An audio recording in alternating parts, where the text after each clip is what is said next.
जिस तरह माँ के साथ चाहे कितनी मर्तबा निकाह किया जाए माँ हलाल नहीं हो सकती, उसी तरह सूद भी हलाल नहीं हो सकता।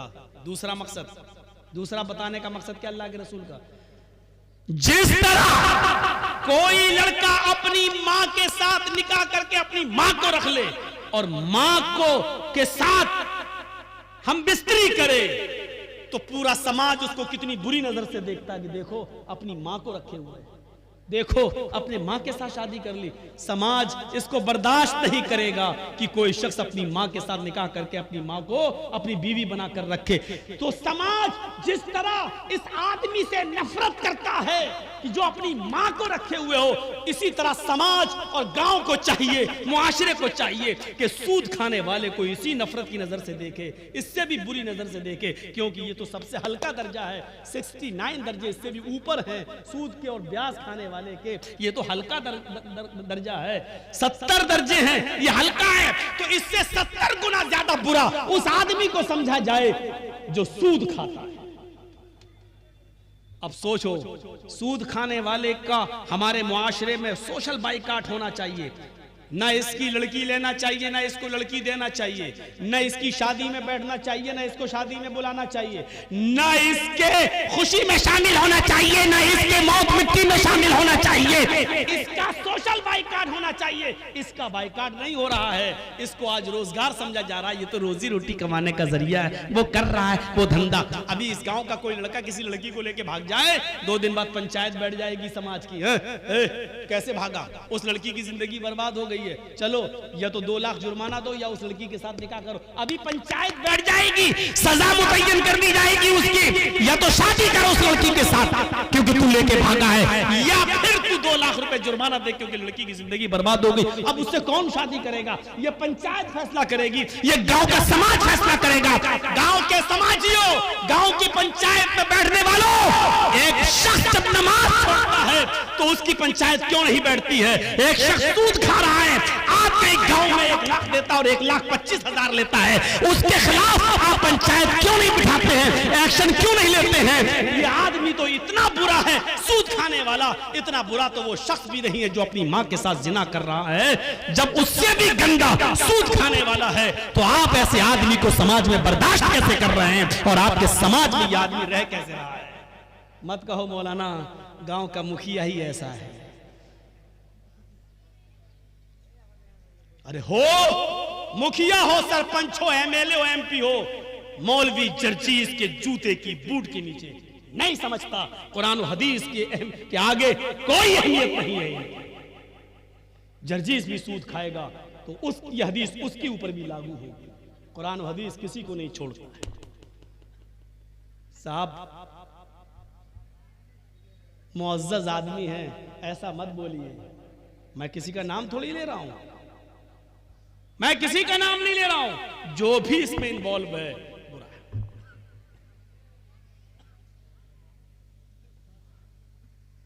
एक और हदीस सुना देता हूं, उसके बाद बात को आगे बढ़ाता हूं। दिरहमु रिबा याकुलुहु अर्रजुलु व हुवा यअलम अशद्दु मिन सित्ततिन व सलासीन ज़नियतन। रवाहु तबरानी। यह हदीस इमाम तबरानी लाए हैं। इस हदीस को अल्लामा अलबानी ने सही करार दिया, अपनी सिलसिलतुल अहादीस सहिया के अंदर इस हदीस को सही करार दिया। सुनिए इस हदीस का तर्जुमा।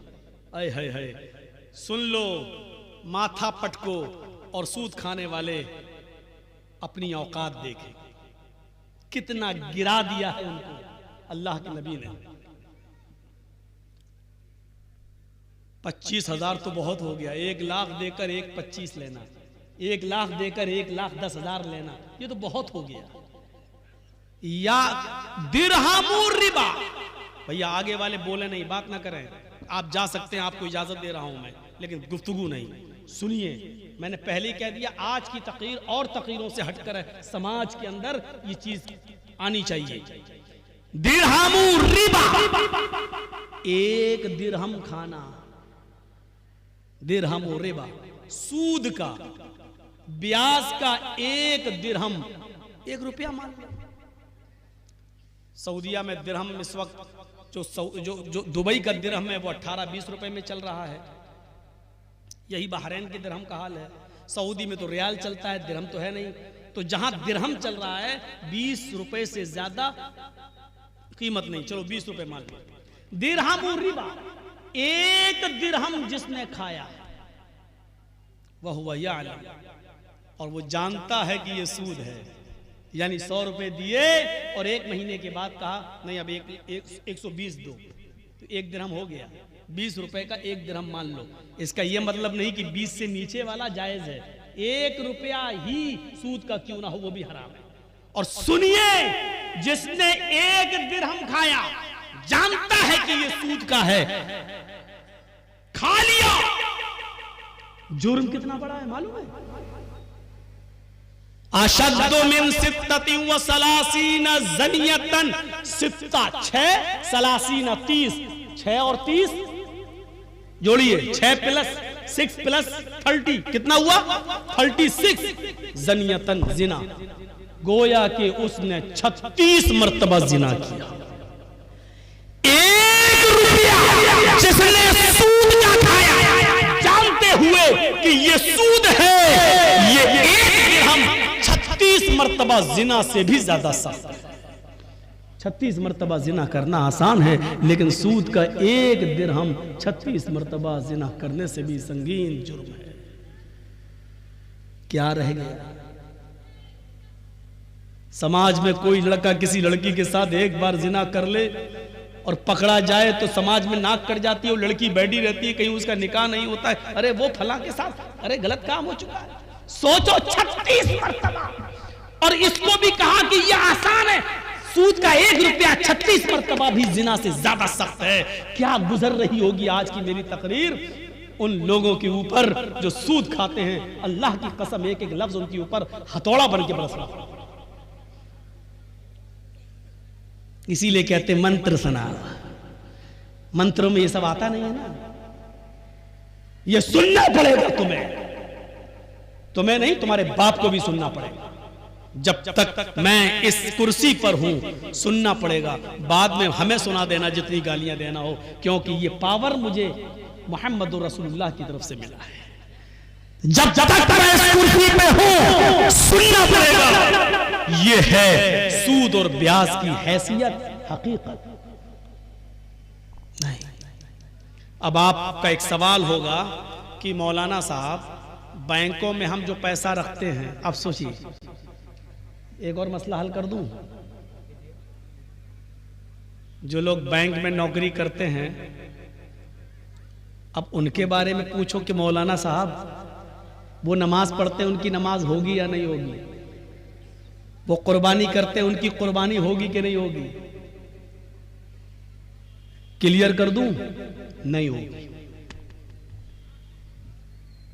क्यों? क्योंकि कोई बैंक ऐसा नहीं है जहां सूद का कारोबार लिखा ना जाता हो, दर्ज ना होता। स्टेट बैंक ले लो, ICICI बैंक ले लो, ग्रामीण बैंक ले लो, रिजर्व बैंक, कोई भी बैंक हो, आप उसमें नौकरी कर रहे हैं, आप खाते नहीं हैं, आपके अकाउंट में पैसा जमा है, आप उतना ही निकालते हैं जितना आपका है। सूद बढ़ता आप छोड़ देते, आप नहीं खा रहे हैं, ठीक है, अच्छी बात है, बहुत अच्छा है। लेकिन सिर्फ खाना ही नहीं है। अल्लाह के नबी ने फरमाया लानतुल्लाहि अला आकिलिर रिबा व मुकिलहु व कातिबहु व शाहिदही व क़ालहुम सवाउन। अल्लाह के नबी की यह हदीस है। अल्लाह के नबी सल्लल्लाहु अलैहि वसल्लम ने फरमाया अल्लाह की लानत हो सूद खाने वाले पर।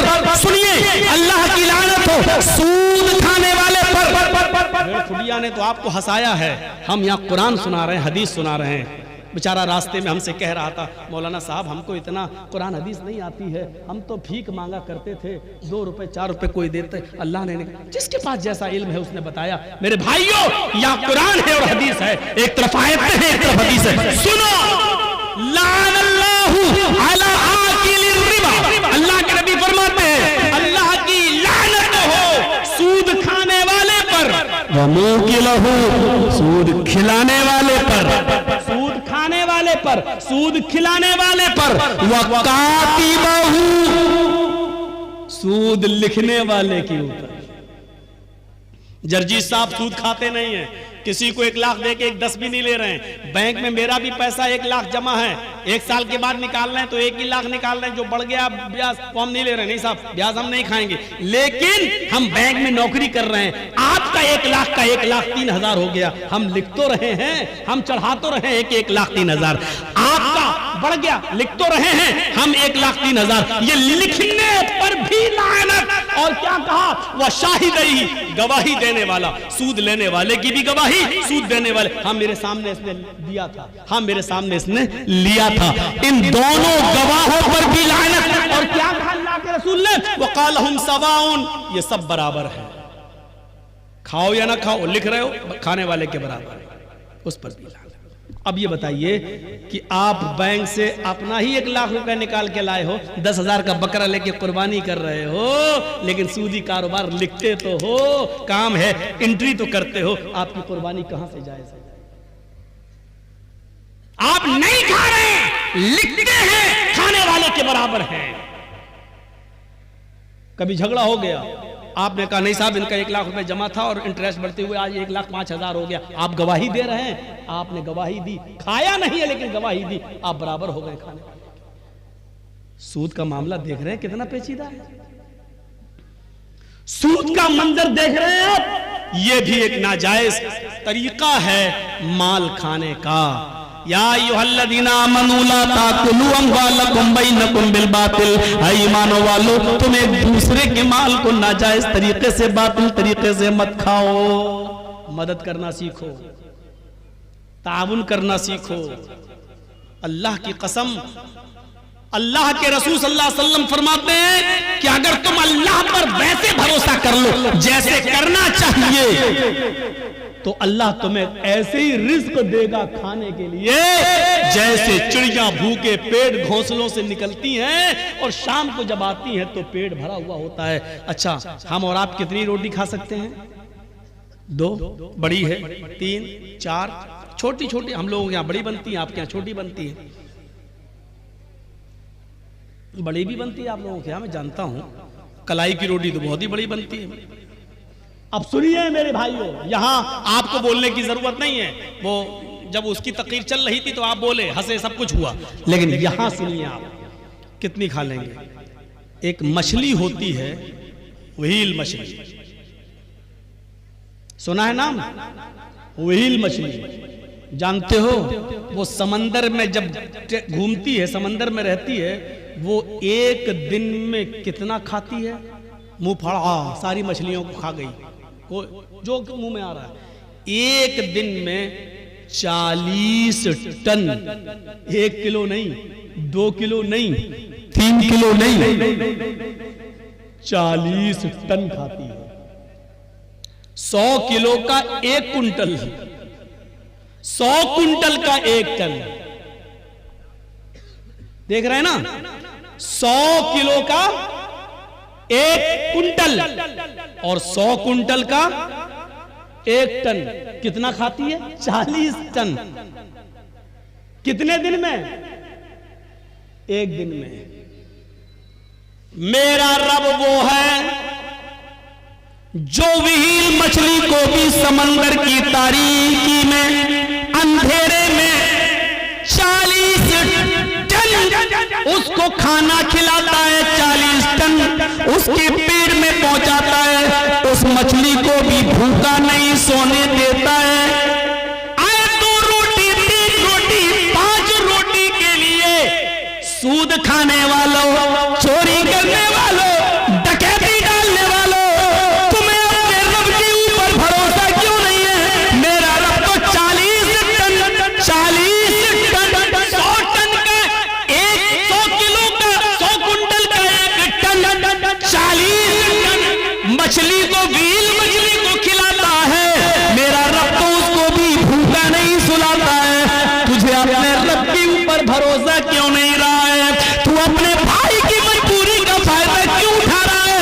तू उसको 1 लाख देकर 1,10,000 क्यों ले रहा है? तू उससे 100 रुपए की जगह पर 500 रुपए क्यों ले रहा है? तू कैसा मुसलमान है? तुझे अपने रब के ऊपर भरोसा क्यों नहीं रहा? तुझे अपने रब के, अपने अल्लाह की जात के ऊपर तवक्कुल क्यों नहीं रहा?